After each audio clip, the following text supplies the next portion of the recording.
and I'm so glad to have you here. In this video, I'm going to give you a few life lessons from the movie The Oath.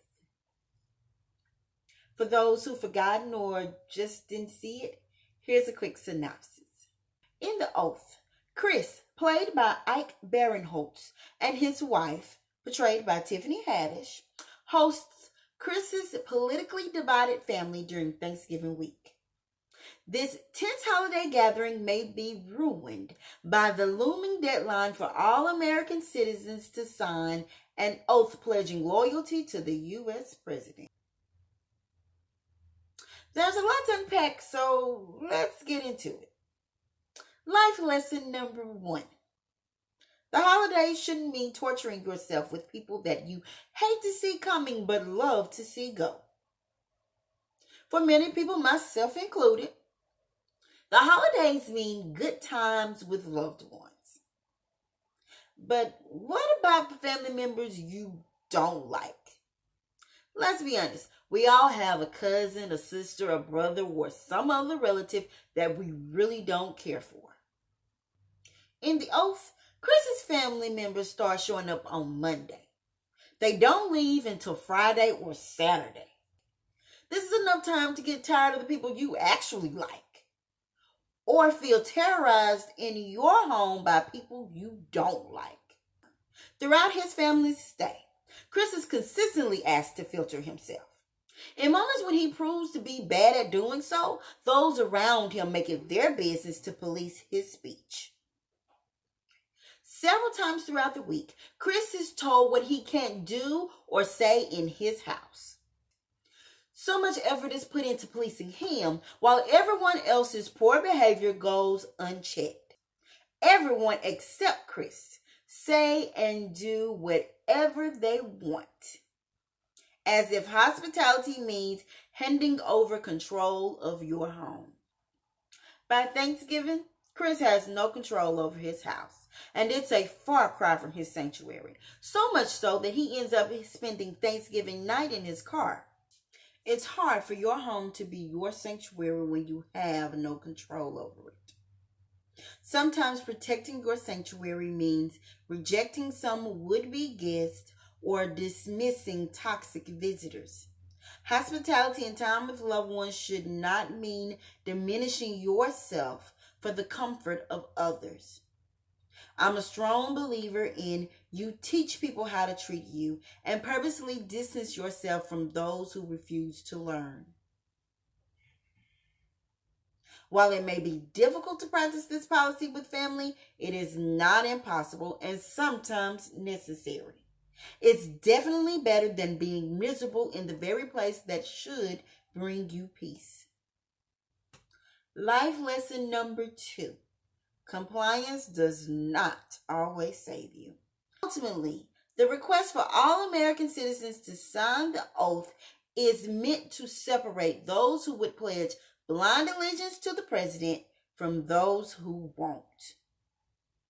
For the president to call for everyone to sign the oath showing that they see this country the way she does is Karen behavior at its finest. It is based on the assumption that the way I, in this case the president, see it is and should be the norm. No matter how much you say signing the oath is not required, it is divisive. It is no wonder that it blows up into this big thing that tears up the country. The oath is weaponized language meant to incite everyday citizens to act against anyone who doesn't agree with them. The oath has emboldened the people so much so that an old man is ready to fight a group of young men simply because they disagree with his point of view. The oath is thinly veiled white supremacy, and the CPU only exists to stamp out those who refuse to get in line. With all of this considered, Kai signed the oath and claimed to not care about what's going on out there in the streets. That she only cares about protecting her child. If she was misinformed, I would consider giving her a pass. But with Chris constantly giving an on-the-hour update I just can't do it. By signing the oath, Kai is aligning herself with ideals in opposition to her very existence, a choice that has provided little to no protection to Black folk in America. This tactic is always a shaky standpoint because it places all the power in the wrong hands. Handing over your power in exchange for protection is dangerous because it depends on the enemy's choice to play nice. You are ultimately placing your life at their whim. It's no surprise that CPU agents show up at her home to harass them without proper cause, as if her signature meant nothing. This is notable since she's the only woman in the room that experiences bodily harm, first by Mason with purpose and intent, then by Pat's misuse of a weapon he's not sure how to properly use.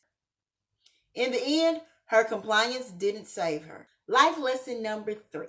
The loudest voice isn't always right. Did you know it's not a crime to burn the American flag? I'm sure you've heard someone say it is. Quite often, those who believe it's a crime say so at the top of their lungs. If you don't know any better, you'll believe it too. Although burning the American flag is protected under free speech, many people wouldn't bat an eye if those who chose to do so were arrested and prosecuted because, after all, isn't that a crime? In the movie, burning the oath is likened to burning the American flag.